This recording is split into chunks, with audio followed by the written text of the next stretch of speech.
spike in hate speech and crime since the election last week. And here to discuss is Jack Kingston, the former Republican congressman who's a former senior advisor to Trump's campaign. Simone Sanders, a former national press secretary for Bernie Sanders, and psychologist Wendy Walsh. Thank you. Let's discuss this, and hopefully we can have a conversation to help people get through this. So, Wendy, why do you think people feel emboldened in some instances now to commit these acts? Explain what is at play here. Well, I think two things. Social media has made this safe space for people to express things that are completely disrespectful and in many ways egregious. And so they've now become accustomed to being trolls online, and so they figure they can do it in real life. But Dawn, you have to remember that all anger is a mask for fear. And there's a great deal of fear on both sides right now, whether it's fear that somebody you don't trust has their hands on the nuclear codes, or whether it's fear that there's been so much social change, gay rights, rights for women, trans rights, the Black Lives Matter movement. That feels destabilizing to some people, and there's fear. But if we can all get past the fear and understand that we need to get along with our brothers and sisters here, we're one country, and we're all Americans now. And there's a lot of work to do, but this campaign was so divisive. I'm wondering, is it a mob mentality? What drives separate individuals all across the country in a bunch of different scenarios to act out? Well, I do think that it is a mob mentality, and it was started on the internet with people's social media that tends to be very insular, but it helps them find like-minded people. But again, plenty of these people would never say the things that they type. They would never say them in real life to somebody's face. It gives people this power when they get near a keyboard. Yeah. How much of this behavior, you believe, and violence, that you believe, that you think is directly related to Donald Trump's rhetoric on the campaign trail? Is there a direct connection? Can a connection be drawn? I think both candidates were forced into a swampy place, shall we say, as it continued one after another.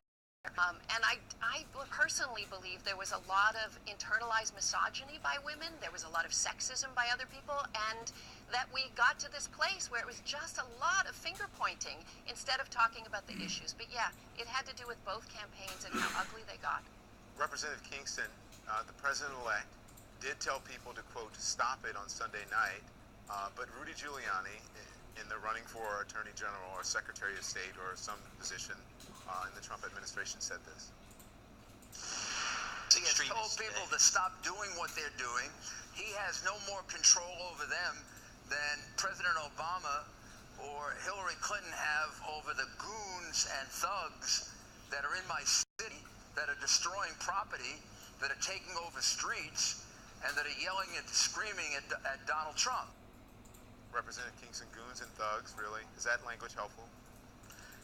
Well, I don't know if it's helpful, but I don't think it's as harmful. It's not doesn't justify 71 people getting arrested in Portland. It doesn't justify the CEO of a company to threaten to kill President-elect Trump. I think that it was called a packet sled. The CEO threatened to kill Donald Trump, and then, of course, the CEO of Grubhub threatened to fire all the Trump supporters. So, I think Wendy's right. I mean, you can find plenty on both sides. I do think Donald Trump has exercised the right tone. I think Hillary Clinton has as well. I think Barack Obama has as well. And maybe from the three of those national leaders, we need to hear more of that toning down.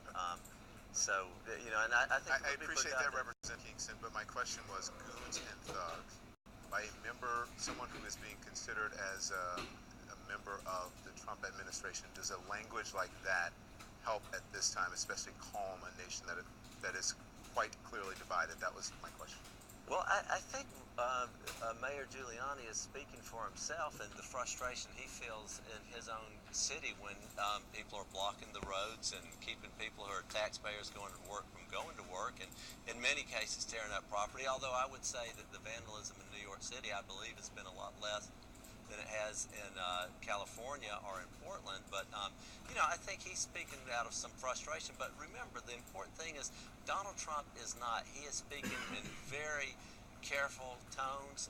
I think his speech Wednesday morning was perfect. His acceptance with Hillary, his meeting with Barack Obama, his message on national television to stop it, do not do these crimes in his name, I think was right. But I think there's some crimes on the other side that are happening as well that people should denounce. And you know, frankly, I think to quote Barack Obama, this could be a great teachable moment for all of America that, you know what, this just isn't the way we do things. Let's come together, let's talk. And I think that, Don, your shows have been good on that. You know, Simone and I are in the green room. We are friends. We don't get along politically on every single issue, but, you know, we believe in the civil discourse that you have allowed us to have. And that's because we're normal, Congressman. Right. You and I are normal, but what has happened in this election season, what's happening right now in America is not normal, and we can't normalize this. I am horrified. The internet trolls and the internet bullies have been emboldened. People in public have been emboldened. A friend of mine just last week told me she was on the Acela, and a white couple got on the train and looked at this African-American woman and told her, "Aren't you supposed to be at the back?" Everyone on the train was absolutely horrified. So this is not happening everywhere, but it is happening more often than not. And it's something we have to address. I think something that President-elect Trump could do is to use those Twitter fingers. He's came after everybody else, and he always has a comment. We just heard him, we just saw him talking about his cabinet and his selections and his apprentice-like process on Twitter. Perhaps he should use his millions of Twitter followers to reach out to those folks that he was talking about on 60 Minutes. Perhaps he should address the nation, because as president, he's president of all people. And instead of insinuating that these are professional protesters and hate crimes might be happening, he should take this a little more seriously. Congressman, hold that thought, and I'll let you be the first one to speak on the other side of the break. But the mayor of a city calling the current First Lady, Michelle Obama, an ape in heels. We'll discuss that as well when we come.